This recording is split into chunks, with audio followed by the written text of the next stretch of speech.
Hello, my name is Howard Mitchell, and I need to share something with you that completely shattered my world and then rebuilt it in ways I never expected. Please, take a moment to listen to my story because I believe it might resonate with many of you who are watching. If you find value in what I'm about to tell you, please subscribe to this channel because there are many more impactful stories like this one coming your way. Stories about family, betrayal, and ultimately, redemption. What I'm about to share happened just 6 months ago, but it feels like a lifetime. It's about how my own daughter erased me from the most important day of her life and how I had to make one of the hardest decisions a father can make. This isn't just about money or weddings, it's about respect, boundaries, and what happens when the people you love most take advantage of your trust. I'm 62 years old, a widower who lost his beloved wife Sarah to cancer 3 years ago. Since then, I've been trying my best to maintain close relationships with my 2 children, my daughter Chloe, 26, and my son Evan, 24. Sarah always said that family was everything, and after losing her, I held onto that belief even tighter. Maybe that was my first mistake. The story begins on what seemed like an ordinary Tuesday morning in March. I was having my usual cup of coffee, reading the newspaper, when my phone buzzed with a text from Chloe. "Dad, what time is the engagement dinner tonight?" she asked. I stared at the message, confused. Engagement dinner? I hadn't heard anything about an engagement dinner. Chloe had been dating Marcus for 2 years, and while I knew they were serious, I hadn't heard any official announcement about an engagement. I called her immediately. "Honey, what engagement dinner are you talking about?" There was a pause that seemed to stretch forever. Then came the words that would haunt me for months. "Oh, Dad, we had it yesterday. I'm so sorry, I forgot to tell you." Forgot to tell me about her engagement dinner. I felt like someone had punched me in the stomach. "You had your engagement dinner without me." "Dad, it was just a small thing. Marcus's family, Evan, and a few close friends. We didn't want to make a big deal out of it. But I wasn't just anyone. I was her father. The man who had walked her to her first day of school, who had stayed up all night when she had pneumonia at age 8, who had helped her through her college heartbreaks and celebrated every achievement. How does a daughter forget to invite her father to her engagement dinner?" "Chloe," I said, trying to keep my voice steady, "I would have liked to be there. I would have liked to celebrate this milestone with you." "I know, Dad, and I'm really sorry. But hey, we're planning the wedding now, so you'll be super involved in that." Super involved. Those words should have comforted me, but something in her tone felt off. There was a distance there, a casualness that made my chest tighten. Over the next few days, I tried to shake off the hurt. Maybe she really had just forgotten. Maybe the excitement of the moment had overwhelmed her. I decided to focus on the positive. My daughter was getting married, and I would be part of the wedding planning. But weeks passed, and I heard nothing about wedding plans. When I called to ask about dates, venues, or how I could help, Chloe would give vague answers. "We're still figuring things out, Dad. It's early days yet. I'll let you know when we need your input." I began to feel like an outsider looking into my own daughter's life. Every conversation felt stilted. Every attempt at involvement was deflected. This wasn't the Chloe I knew, the girl who used to call me every day just to chat, who would ask my opinion on everything from career decisions to what shoes to wear. Then came the credit card statement in April. I always reviewed my statements carefully, a habit Sarah had instilled in me. As I went through the charges on my emergency credit card, the one I rarely used except for true emergencies, I noticed some unusual expenses. Rosewood Manor Event Center, $4,800. Elegant Affairs Catering, $6,200. Blooming Dreams Florist, $1,200. My hand started shaking as I continued down the list. Wedding photographer, wedding cake, bridal salon, tuxedo rental, charge after charge, all from the past 3 weeks. The total was staggering, $23,640.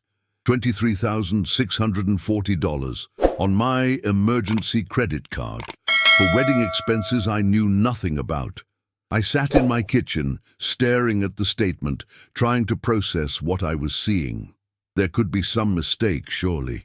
Maybe the credit card company had mixed up statements. Maybe there was fraud involved. But deep down, I already knew the truth. I called the credit card company first. "Yes, Mr. Mitchell," the representative confirmed. "All these charges were made with a card registered to your account. The card ending in 4729. Card ending in 4729.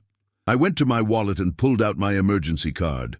There it was, 4729. But I hadn't used this card in over a year. Then I remembered. 2 years ago, when Chloe had moved into her apartment, she'd asked if I could add her as an authorized user on one of my credit cards, just for emergencies.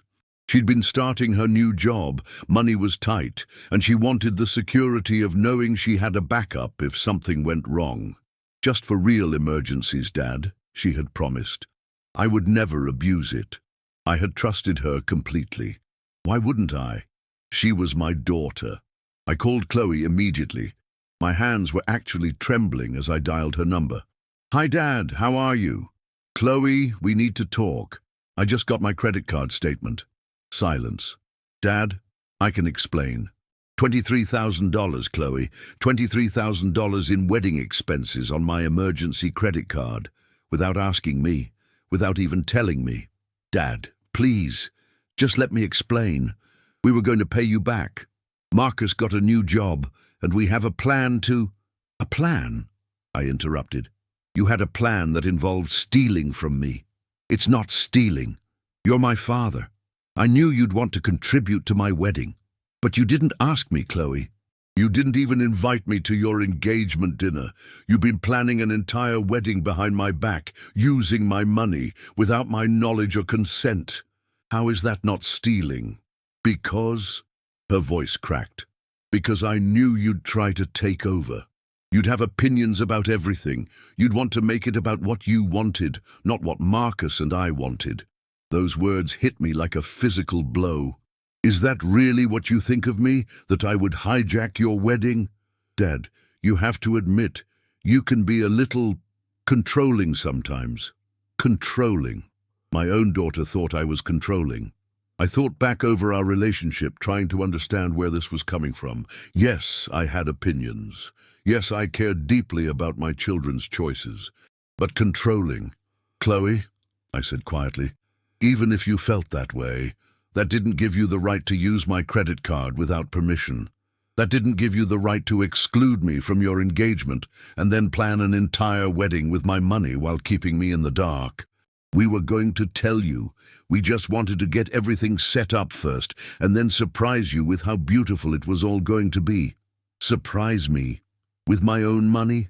Chloe, do you hear yourself right now?" There was a long pause. When she spoke again, her voice had changed. It was harder, more defensive. "Look, Dad, what's done is done. The deposits are paid. The venue is booked. The date is set. We can't change it now. Marcus and I will pay you back over time, I promise. But the wedding is in 3 months, and we need to move forward." "What's the date?" I asked. "June 15th. It's a Saturday. The ceremony is at 2, reception at 5. It's going to be beautiful, Dad. Once you see everything we've planned—" "June 15th, I repeated. "And when exactly were you planning to tell me about this?" "We were going to send you the invitation next week." An invitation to a wedding I was unknowingly paying for, to my own daughter's wedding. "Who else knows about this, Chloe?" Another pause. "What do you mean?" "I mean, who else knew that you were using my credit card to plan your wedding without my knowledge?" "Dad, you're making this sound so much worse than it is. Answer the question. Does Evan know?" The silence stretched so long that I thought the call had dropped. "Chloe." "Yes," she whispered. "Evan knows." My heart sank even further. Both of my children. Both of them had been part of this deception. "Anyone else?" "Marcus, obviously. And Marcus's parents know that we're getting financial help from you." "Financial help," I repeated numbly. "They think I'm willingly paying for this wedding." "You are paying for it, Dad. And like I said, we'll pay you back." "No," I said quietly. "No, Chloe. This isn't how this works. What do you mean? I took a deep breath. In that moment, sitting in my kitchen with that credit card statement in front of me, I realized that my relationship with my children had become something I didn't recognize. Somewhere along the way, I had become someone they could lie to, steal from, and manipulate without consequence. I mean that you've made a choice, and now I'm going to make one too. Dad, what are you talking about? I'm talking about the fact that you've planned an entire wedding, excluded me from the process, used my money without permission, and then expected me to just go along with it because it's already done. You've put me in a position where I'm supposed to be grateful for an invitation to an event I'm unknowingly paying for. Dad, you're overreacting. Families help each other. I'm your daughter. You're right, I said. You are my daughter. And I love you more than life itself. But love doesn't mean accepting disrespect. Love doesn't mean allowing myself to be stolen from and lied to. So, what are you saying? I looked around my empty house, the house where Sarah and I had raised our children, where we'd taught them about honesty, respect, and integrity. How had we failed so badly? I'm saying that I need some time to think about this, and in the meantime, I'm canceling that credit card. Dad, no, you can't. The payments for the vendors, the payments that I never authorized, the payments for a wedding I was never consulted about. Yes, Chloe, I absolutely can cancel that card. But Dad, if you do that, everything will fall apart. Maybe, I said sadly, it should fall apart. I hung up the phone. The next few hours were some of the hardest of my life.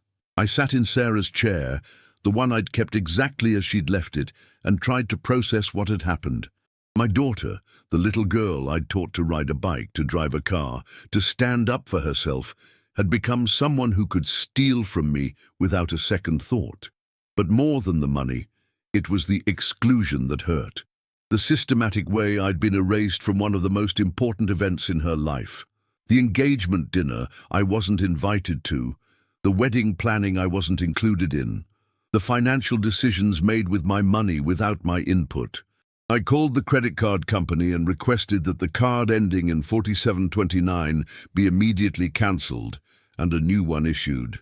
Has the card been compromised, Mr. Mitchell? The representative asked. Yes, I said, it has been compromised. Then I did something I hadn't done in years. I called in sick to work. I couldn't face going to the office and pretending everything was normal when my entire world had shifted. Instead, I spent the day researching. I looked up every vendor that had charged my card.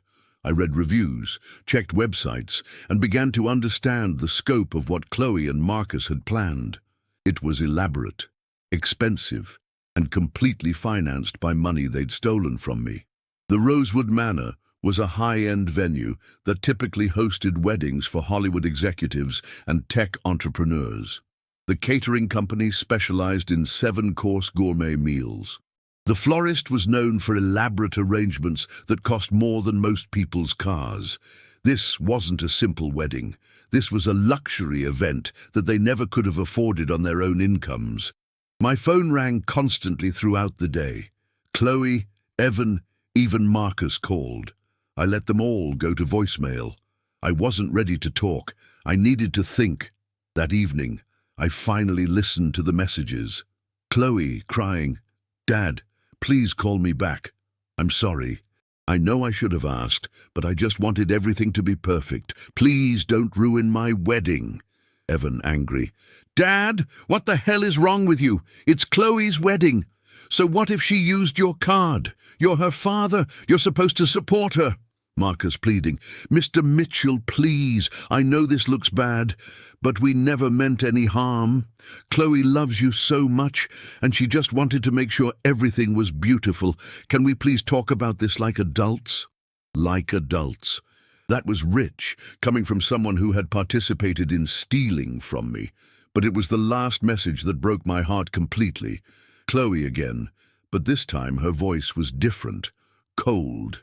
"Dad, I talked to a lawyer. Technically, since I'm an authorized user on the card, what I did wasn't illegal, so you can't do anything to me. And if you try to ruin my wedding, I'll never speak to you again. Neither will Evan. Is that really what you want?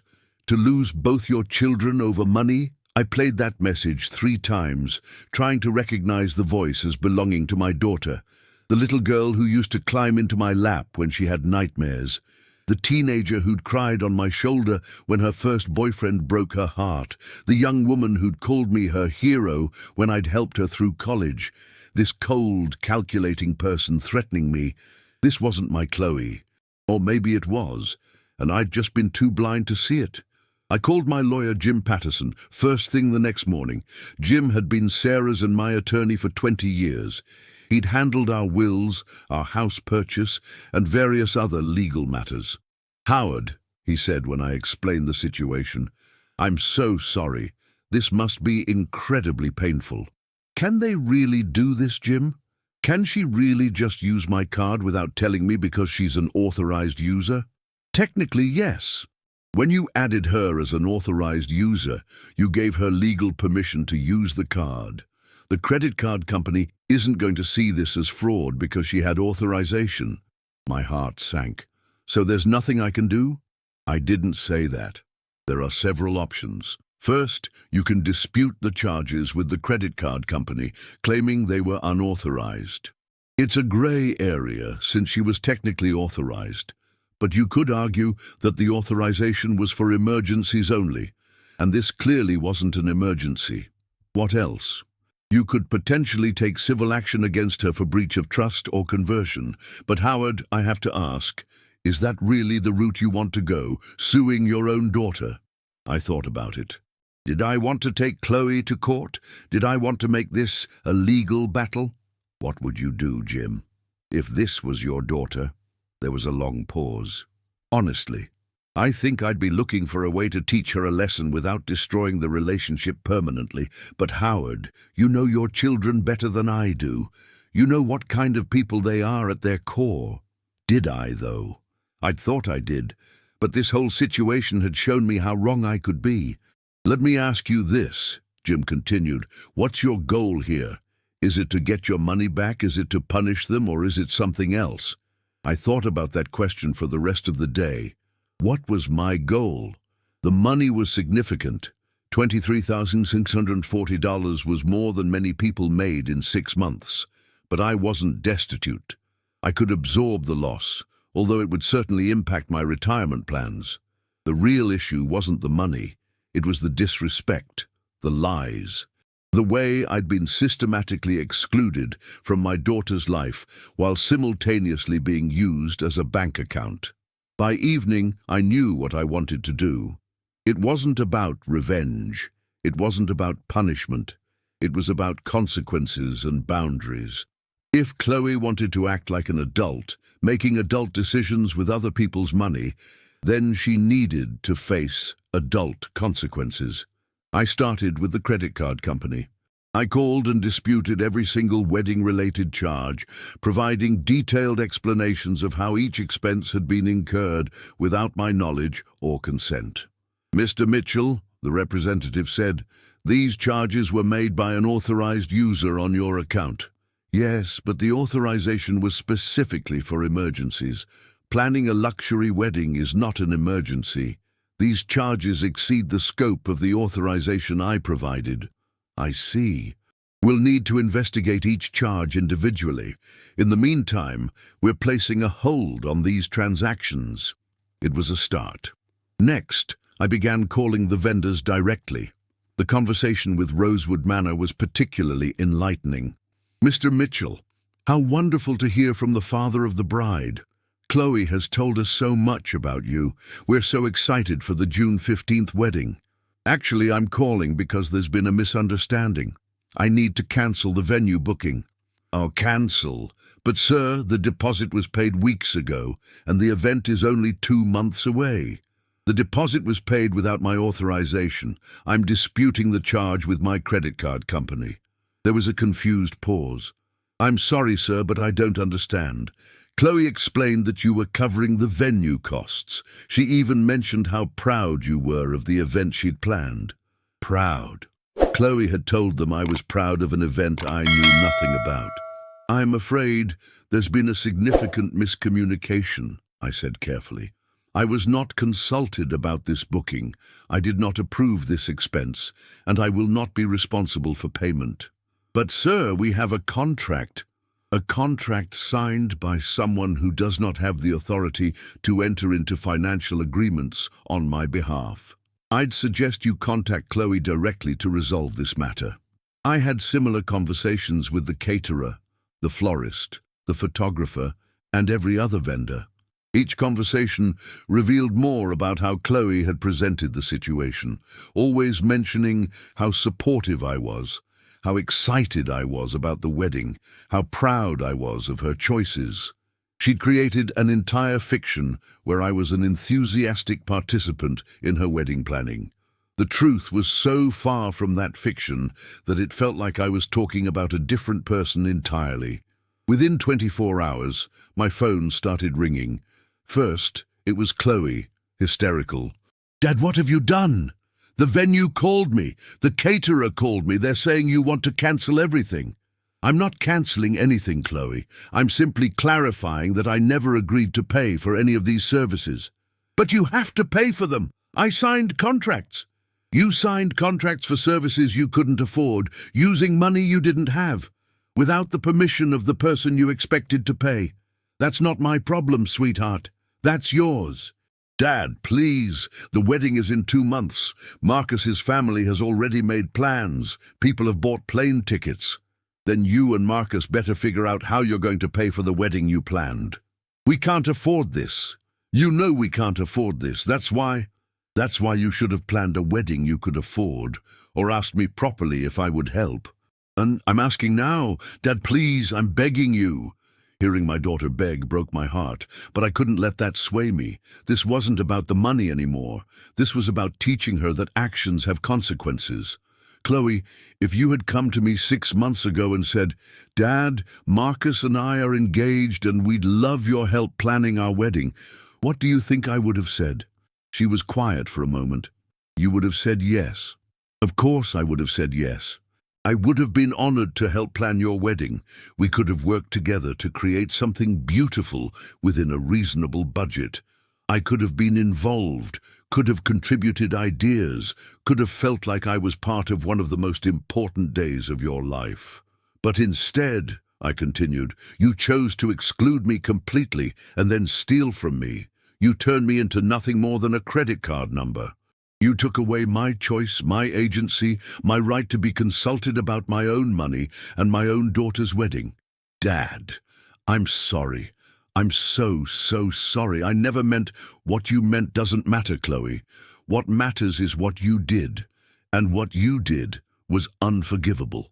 So you're going to ruin my wedding? You're going to humiliate me in front of Marcus's family, in front of everyone? I'm not ruining anything. I'm simply not paying for a wedding I was never asked to pay for. If that ruins your plans, then maybe you should have made different plans." The next call was from Evan, and he was furious. "Dad, what the fuck is wrong with you? Language, Evan. Don't language me. You're destroying Chloe's wedding. She's been crying for hours." "Chloe destroyed her own wedding when she decided to steal from me to pay for it." "It's not stealing. You're her father. You're supposed to help her." "Help her? Evan, when did helping someone become synonymous with being lied to and stolen from? When did being a father start meaning that my children could take whatever they wanted from me without asking? Because we knew you'd say yes. We knew you'd want to help. Then why didn't you ask me?" There was a pause. Because you would have wanted to be involved in everything. You would have had opinions about the venue, the food, the flowers, everything. God forbid I have opinions about a wedding I'm paying for. That's exactly what we mean. It would have become about what you wanted, not what Chloe wanted. I took a deep breath. "Evan, let me ask you something. Whose money is it?" "What?" "The money that's been spent on this wedding. Whose money is it?" "Yours, but..." "And who earned that money?" "You did, but Dad..." "And who made the decision about how to spend it?" Silence. "Chloe did," he finally admitted. "So Chloe gets to make decisions about how to spend money she didn't earn. For a wedding I'm not invited to help plan, while I'm supposed to just accept it and be grateful? It's not like that. It's exactly like that, Evan. And the fact that you think this is acceptable tells me that I've failed as a parent in ways I never imagined. Dad, come on, don't be dramatic. Dramatic. My children stole from me, lied to me, and excluded me from one of the most important events in our family. And you think I'm being dramatic for being upset about it? We didn't steal. You're making this sound way worse than it is. Really? If I took $23,000 from your bank account without asking to pay for something you didn't know about, what would you call that? Another pause. That's different. How is it different? Because you're our father. And there it was. The core of their twisted logic. Because I was their father, I didn't deserve the same respect, honesty, and consideration they would give to anyone else in their lives. The calls continued for days. Chloe, Evan, Marcus, even Marcus's parents called to try to convince me to be reasonable. Each conversation revealed more about how completely they had misunderstood the situation. Marcus's mother, Patricia, was particularly revealing. Howard, I know you must be upset about not being more involved in the planning, but the kids just wanted to surprise you. They've talked about nothing but how much this wedding means to you. Patricia, I said gently, I wasn't involved in the planning because I wasn't invited to be involved. I didn't know about the engagement dinner, I wasn't consulted about any of the wedding plans, and I had no idea my credit card was being used to pay for everything. But Chloe said you were so excited about the venue choice. She said you'd always talked about wanting her to have a fairy tale wedding. Another lie. I'd never said anything of the sort. I'd always told my children that the most important thing about a wedding was the commitment being made, not the party surrounding it. Patricia, I'm afraid Chloe has been less than truthful about my involvement in these plans.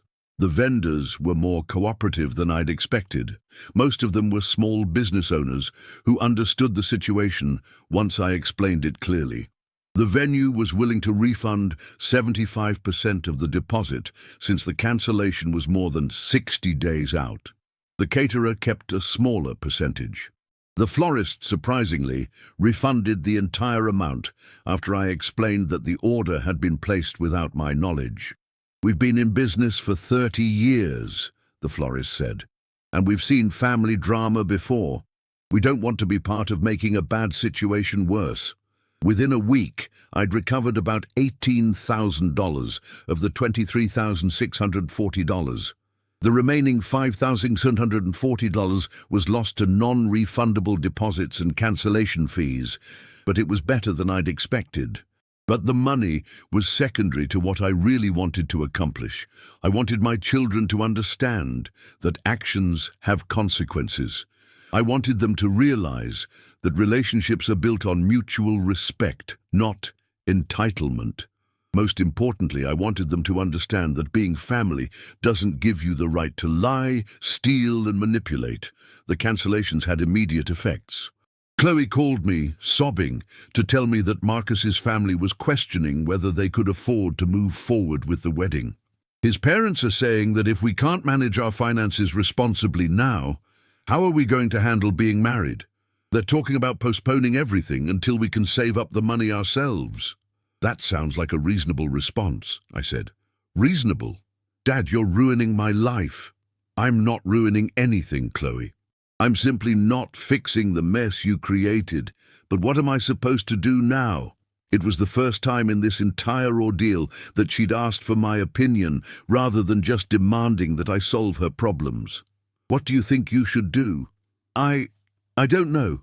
Marcus wants to have a small ceremony at his parents' house, but that's not what we planned.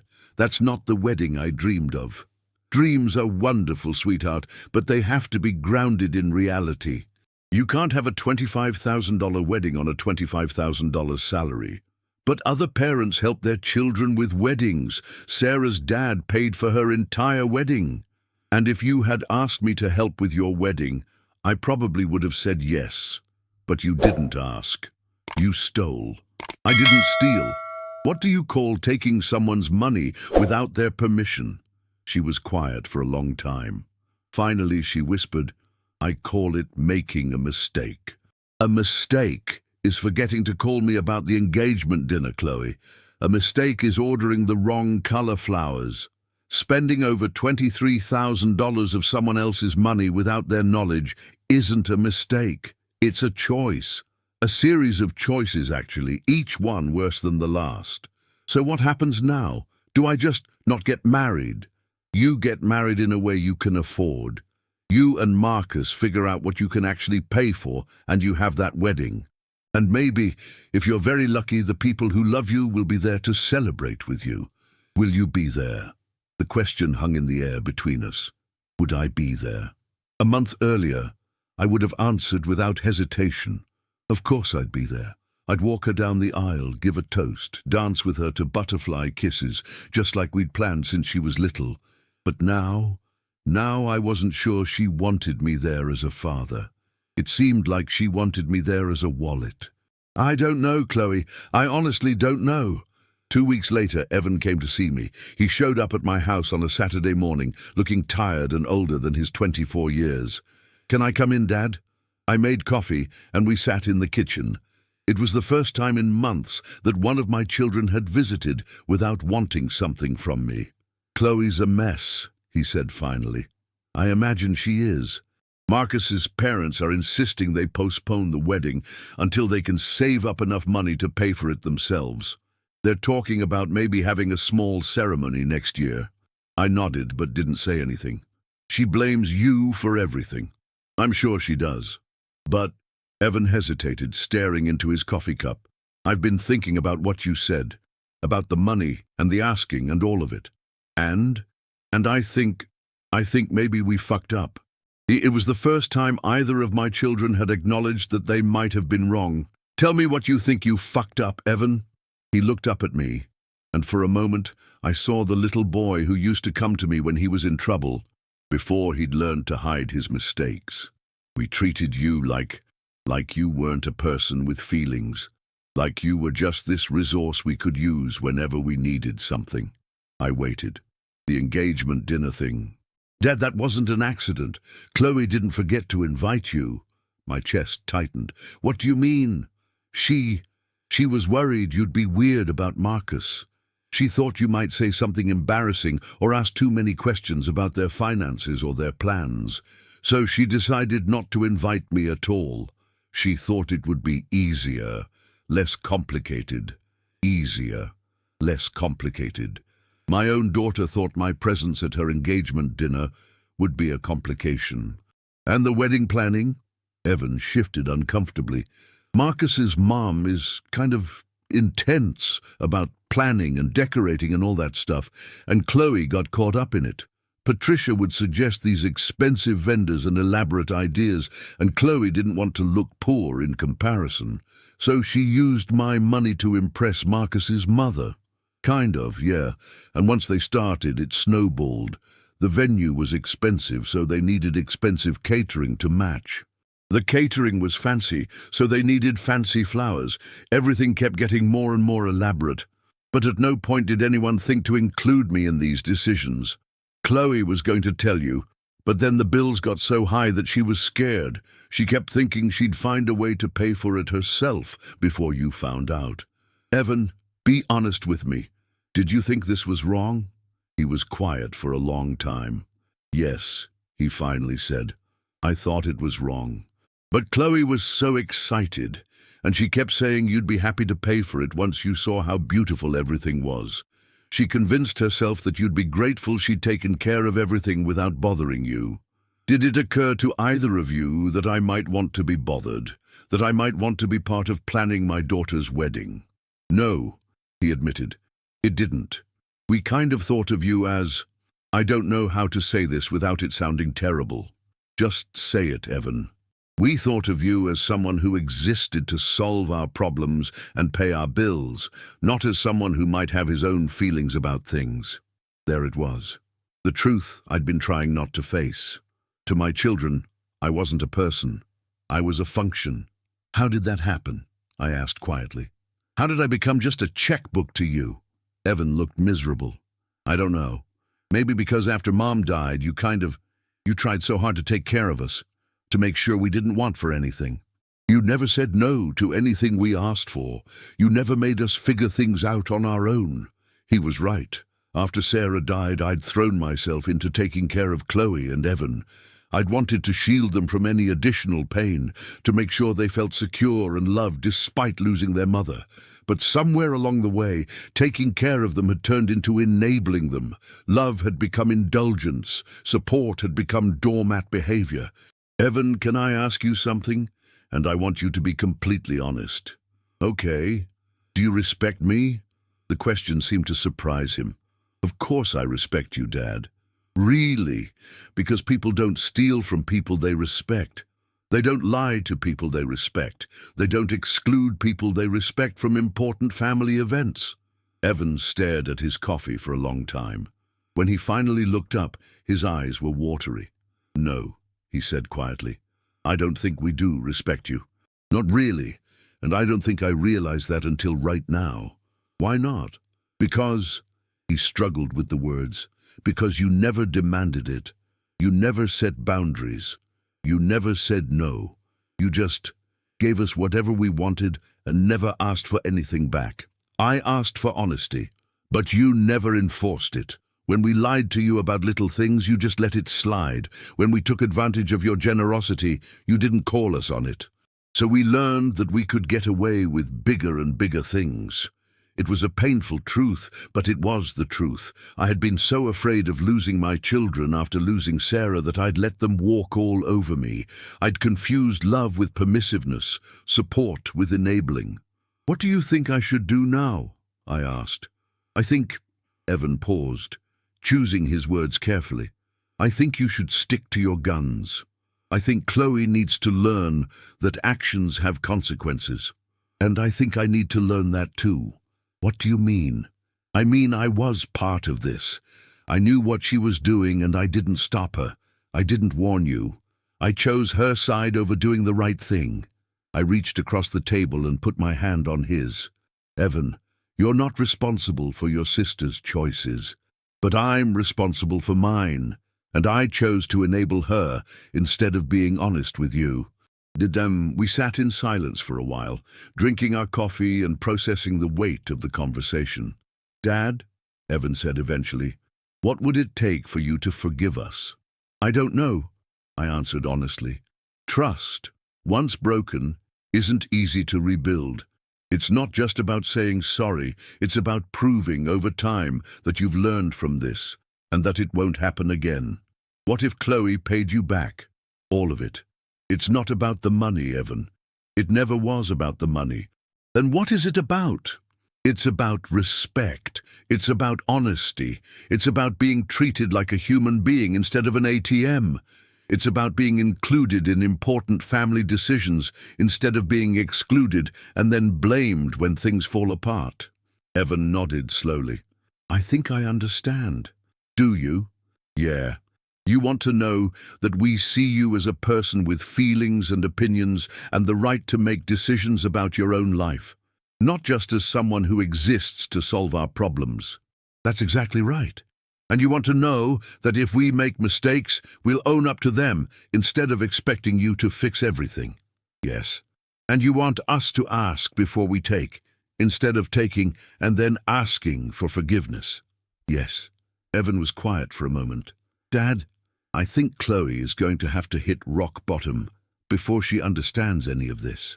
What do you mean? I mean she's still thinking about this like a problem you need to solve for her. She's mad at you for not fixing her mistake, instead of being mad at herself for making the mistake in the first place. He was right. In all our conversations since the credit card discovery, Chloe had never once taken full responsibility for what she'd done. She'd apologized for hurting my feelings. She'd promised to pay me back. She'd begged me to restore the wedding funding. But she'd never acknowledged that her actions were fundamentally wrong. What about you? I asked. Do you understand? I think so. I think I understand that respect isn't something you give automatically to family members. It's something you earn through your actions.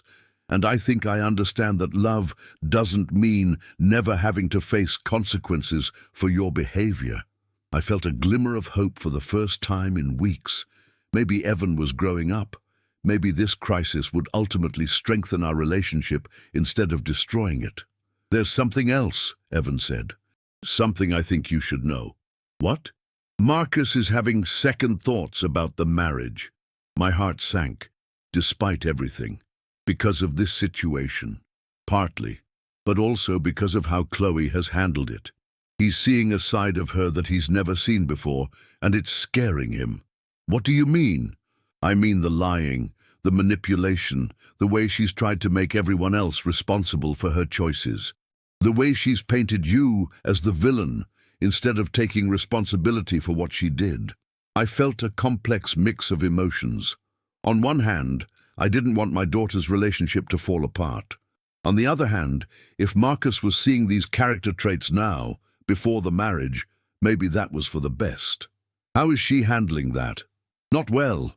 She's doubling down on everything, insisting that she did nothing wrong, that everyone is overreacting, that you're being cruel and unreasonable. And what do you think? I think she's scared. I think she's realized that her actions might cost her not just the wedding of her dreams, but the man she loves. And instead of facing that honestly, she's lashing out at everyone else. After Evan left, I spent a lot of time thinking about our conversation. For the first time since this whole mess started, I felt like I was making progress with at least one of my children. But I was also realizing that the situation with Chloe might get worse before it got better.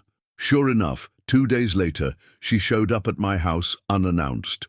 When I opened the door, I barely recognized her. She looked like she hadn't slept in days. Her hair was unwashed, her clothes were wrinkled, and her eyes were red and swollen from crying. "Dad, please," she said, before I could even greet her. "Please, I'm begging you. Just give me the money back. I'll pay you back every penny, I swear. But please don't let my wedding be ruined because of this." I let her in, and she collapsed on my couch, sobbing.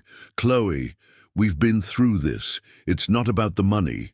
"But it is about the money. Without the money, I can't have the wedding. Marcus's parents think I'm irresponsible. Marcus is starting to question whether he wants to marry me at all. Everything is falling apart, and it's all because you won't just help me." There it was again. The fundamental misunderstanding. She still believed that this was happening because I wouldn't help her, not because of her own choices. "Chloe, stop. Just stop for a minute and listen to yourself." "What?" "You're sitting in my living room, crying about how your wedding is ruined, and you're blaming me for it. But I didn't ruin your wedding, you did. How did I ruin it?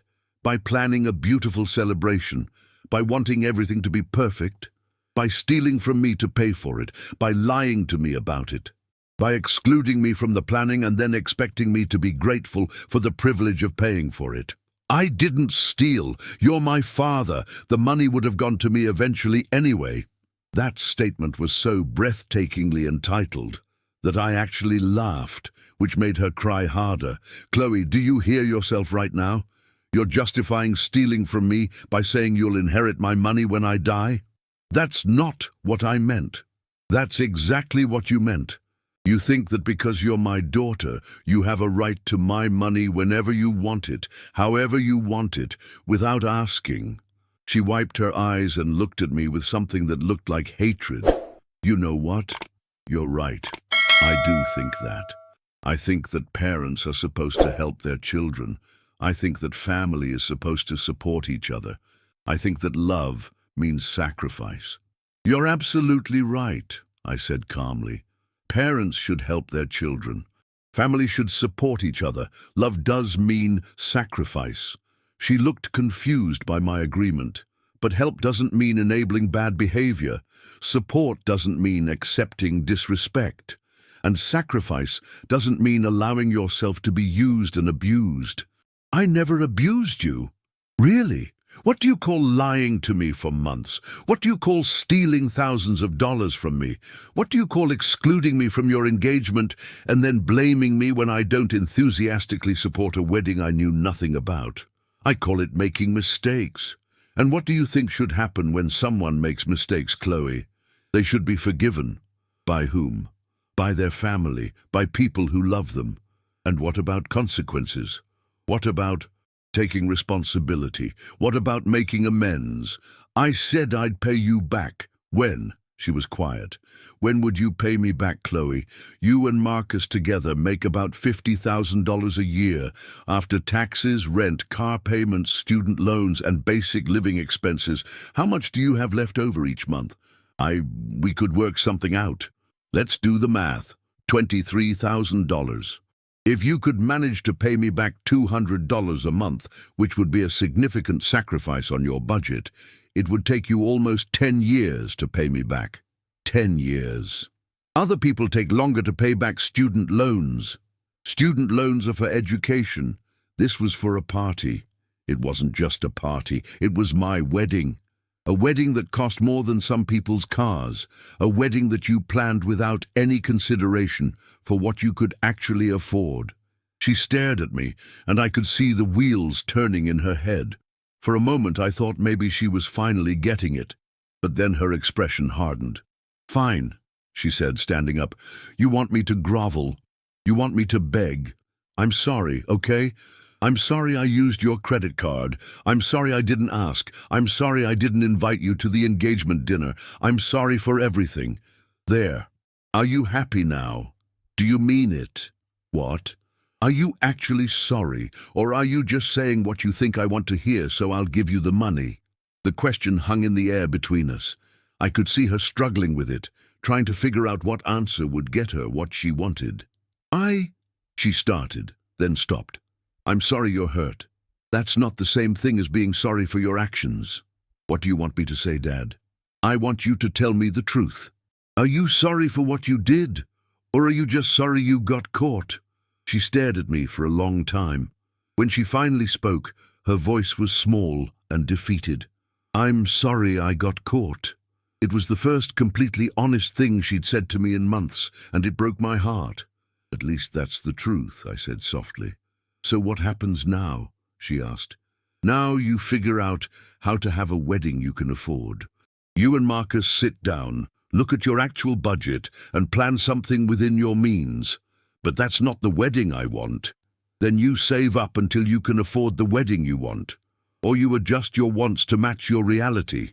That could take years. Yes, it could. And you're just going to let that happen? You're just going to watch your daughter have a courthouse wedding because you're too stubborn to help her? Chloe, I would have been honored to help you plan a wedding. If you had asked me, if you had included me, if you had treated me with even a fraction of the respect you'd show a stranger. But you won't help me now. Not like this. Not after what you've done. Not when you're not even genuinely sorry for doing it." She gathered her purse and headed for the door. Before she left, she turned back to me. "I hope you're happy, Dad. I hope it's worth it to you, losing your daughter over money." "I'm not losing my daughter over money, Chloe. I'm losing my daughter because she's chosen money over having an honest relationship with me." She slammed the door on her way out. The next few weeks were quiet. Too quiet. I didn't hear from Chloe at all, and Evan only called once to let me know that she and Marcus had postponed the wedding indefinitely. "How is she handling it?" I asked. "Not well. She's angry at everyone. You, me, Marcus, Marcus's parents. She thinks the whole world is against her." "And Marcus?" "I think he's relieved, honestly. I think the postponement gives him time to figure out if this is really what he wants."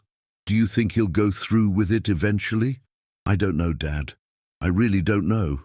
I tried to go back to my normal routine, but everything felt different. The house seemed emptier. The silence felt heavier. I found myself wondering if I'd made the right choice, if standing my ground was worth potentially losing my daughter forever. But then I'd remember her words. "I'm sorry I got caught. Not sorry for what she did, sorry she got caught." And I'd remember that this wasn't about punishment. It was about boundaries. It was about teaching my children that love doesn't mean accepting abuse, that family doesn't mean unlimited forgiveness without accountability. 2 months passed. Then, on a Thursday evening in August, my doorbell rang. I opened the door to find Chloe standing there, but she looked different, older somehow. More tired, but also more settled. Hi, Dad. Hi, sweetheart. Can I come in? I want to talk to you. I let her in, and we sat in the living room. She looked around the house where she'd grown up, where Sarah and I had raised our children with so much love and hope for their futures. I broke up with Marcus, she said quietly. I'm sorry to hear that. Are you? Of course I am. I know you loved him. I did love him. But he was right to question whether he wanted to marry me. What do you mean? She took a deep breath. I mean that the person I became during this whole thing, that's not someone I'd want to marry either. I waited for her to continue. After I left here that day, I was so angry. I was angry at you, at Marcus, at his parents, at everyone. I felt like the whole world was conspiring against me. And now I realize that the whole world wasn't conspiring against me. I was just facing the consequences of my own choices for the first time in my life.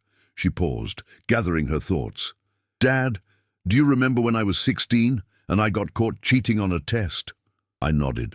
It had been a big scandal at the time. Chloe had copied answers from another student's paper during a history exam. You grounded me for a month. No phone, no friends, no social activities. I was furious at you. I remember, but I never actually learned from it. You know why? Why? Because Mom felt bad for me and kept sneaking me privileges when you weren't around. She'd let me use her phone to text my friends. She'd drive me to see them when you thought I was at the library studying. She'd make excuses for why I couldn't do my extra chores. I felt a pang of loss, thinking about Sarah. She'd always been the softer parent, the one who had trouble seeing our children in pain. And when the month was over, Chloe continued, I didn't think about how cheating was wrong, or how it had hurt my classmate, or how it compromised my education. I just thought about how unfair you'd been and how Mom had saved me from the worst of it. What's your point? My point is that I've been avoiding consequences my whole life. If it wasn't Mom protecting me from your discipline, it was you protecting me from Mom's disappointment. If it wasn't both of you protecting me from failure, it was you bailing me out of problems I created for myself. She was right. Sarah and I had often undermined each other's parenting without realizing it, each of us trying to shield our children from discomfort in our own way. And after Mom died, Chloe went on, you became both parents. You became the disciplinarian and the protector, and you couldn't do both effectively. So you chose to be the protector. I wanted to make sure you and Evan felt secure after losing your mother. I know and I understand why you did it, but Dad, you didn't just protect us from grief. You protected us from everything, from failure, from disappointment, from having to solve our own problems. I felt tears starting to form. This was the conversation I'd been hoping for, but it was also incredibly painful. When I used your credit card, Chloe said, I wasn't thinking about how it would affect you. I wasn't thinking about whether it was right or wrong. I was thinking about what I wanted and how I could get it, because I'd learned that wanting something was enough justification for taking it. And now I understand that wanting something doesn't give me the right to take it, that being family doesn't mean unlimited access to each other's resources, that love doesn't mean never having to face consequences. She reached into her purse and pulled out an envelope. What's that? It's a check for $5,640. I stared at the envelope. Chloe, where did you get that money? I sold my car. I'm taking the bus to work now, and I'll save up for a cheaper car over the next year. You didn't have to do that. Yes, I did. Not because you demanded it, but because I needed to understand what it really cost. I needed to sacrifice something real to pay you back. What about the rest of it? I'm working on it. I got a second job. I'm waitressing on weekends. It's going to take me about 3 years to pay you back the full amount, but I'm going to do it. Chloe? No, Dad. Let me finish. I'm not doing this to get back into your good graces. I'm not doing this because I want something from you. I'm doing this because it's the right thing to do. I took the envelope, but I didn't open it. There's something else, she said. I want you to know that I'm sorry. Really. Genuinely sorry. Not sorry I got caught. Sorry for what I did. Sorry for lying to you, for stealing from you, for excluding you, for treating you like you were just there to solve my problems. I appreciate that. I also want you to know that I understand if you can't forgive me. I understand if you don't want me in your life anymore. What I did was unforgivable, and I don't expect forgiveness just because I'm apologizing. I looked at my daughter, really looked at her. The entitled, manipulative young woman who had sat in this same spot months earlier was gone. In her place was someone who looked tired and sad, but also stronger somehow. "Can I ask you something?" I said. "Of course." "What changed? What made you finally understand?" She was quiet for a moment, thinking. Losing Marcus was part of it, but honestly, it was seeing Evan. "What do you mean?" "After our last conversation, Evan started changing. He started asking you for advice instead of just expecting you to fix things.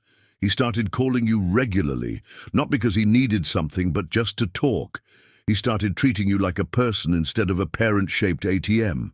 And I could see how much happier you were when you talked to him. I could see that the relationship I thought I had with you, where I could take whatever I wanted and you'd just accept it, wasn't actually a relationship at all. It was just using you." She started crying, but they were different tears than before. These weren't tears of frustration or self-pity. These were tears of genuine remorse. "I realized that I didn't actually know you as a person, Dad. I knew you as my father, as someone who existed to take care of me, but I didn't know what you liked or what made you happy or what your dreams were. I'd never asked. What do you want to know?" "Everything.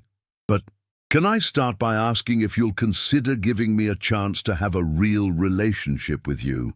Not the fake one where I pretend to be perfect and you pretend my problems don't bother you, but a real one where we're honest with each other."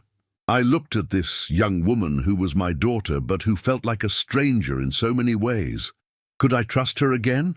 Could I believe that this change was real and permanent? "It's going to take time," I said finally. "I know, and it's going to require you to prove, through your actions over months and years, that you've really changed." "I understand. And there are going to be boundaries. Things are not going back to the way they were before. I wouldn't want them to. The way they were before wasn't healthy for either of us." I stood up and walked to the window, looking out at the yard where Sarah and I had taught our children to ride bikes, where we'd had countless barbecues and birthday parties, where we'd dreamed of watching our grandchildren play someday. "Okay," I said, turning back to her. "We can try." The smile that spread across her face was radiant, but she quickly composed herself. "Thank you, Dad. I promise I won't let you down." "Don't promise me that, Chloe. Promise me that if you do let me down, when you let me down, because we all make mistakes, you'll be honest about it and take responsibility for it. I promise." That was 6 months ago. The road back has been slow and sometimes difficult, but it's been real, in a way our relationship never was before. Chloe did get a second job, and she's been making regular payments toward the debt. More importantly, she's been making regular efforts to know me as a person. She asks about my work, my hobbies, my memories of her mother. She listens when I talk instead of just waiting for her turn to speak. Evan has continued to grow as well. He's become someone I genuinely enjoy spending time with, not just someone I feel obligated to help. As for Marcus, he and Chloe remained friends, but they ultimately decided they weren't right for each other. She's dating someone new now, a teacher named David, who seems to appreciate the person she's become, rather than the person she used to be. Last month, Chloe asked me if I'd like to meet David over dinner. "Just dinner," she said. "No big announcement, no expectations. I just think you might like him, and I'd value your opinion." Your opinion. Not your money, not your help with some problem, but your opinion. It was such a small thing, but it meant everything. We had dinner at a modest restaurant, Chloe's choice and Chloe's budget. David was thoughtful and kind, and I could see that he and Chloe were building something together based on mutual respect rather than mutual convenience. As I watched them together, I realized that this ordeal, as painful as it had been, might have been the best thing that ever happened to our family. Before, my children love me the way you love a utility company, grateful when it works, frustrated when it doesn't, but never really thinking about it as something with value beyond its function. Now, I think they actually see me, not just as their father, but as Howard, a person with feelings, opinions, dreams, and boundaries, and I see them differently too. Not as extensions of myself or responsibilities I need to manage, but as independent adults who are capable of making their own choices and living with their own consequences. If you're listening to this story and you recognize yourself, either as the parent who's been enabling bad behavior or as the adult child who's been taking advantage of unconditional love, I want you to know that it's never too late to change the dynamic. Setting boundaries with people you love is one of the hardest things you'll ever do. There will be tears, anger, accusations of cruelty and selfishness. People will tell you that family is supposed to forgive everything, support everything, enable everything. But love without boundaries isn't love, it's enabling. And enabling someone doesn't help them grow. It keeps them trapped in patterns that ultimately hurt everyone involved. If I had continued to accept my children's disrespect, continued to bail them out of every problem, continued to prioritize peace over principles, where would we be now? Chloe would still be the entitled young woman who believed her wants justified any behavior. Evan would still be the passive enabler who avoided difficult conversations. And I would still be the human ATM who had no identity beyond my utility to others. Instead, we're building something better, something real, something based on mutual respect rather than mutual dependency. It wasn't the wedding day I dreamed of when Chloe was little, but it led to something more valuable than any single day could provide, a genuine relationship with my adult children. To anyone watching this who's facing a similar situation, whether you're the parent or the child, I encourage you to choose the difficult conversation over the comfortable lie. Choose boundaries over enabling. Choose respect over the easy path. It will be hard. It will be painful. There will be times when you question whether you're doing the right thing, but on the other side of that difficulty is the possibility of real relationship, built on a foundation strong enough to last a lifetime. And that, I believe, is worth fighting for. Thank you for listening to my story.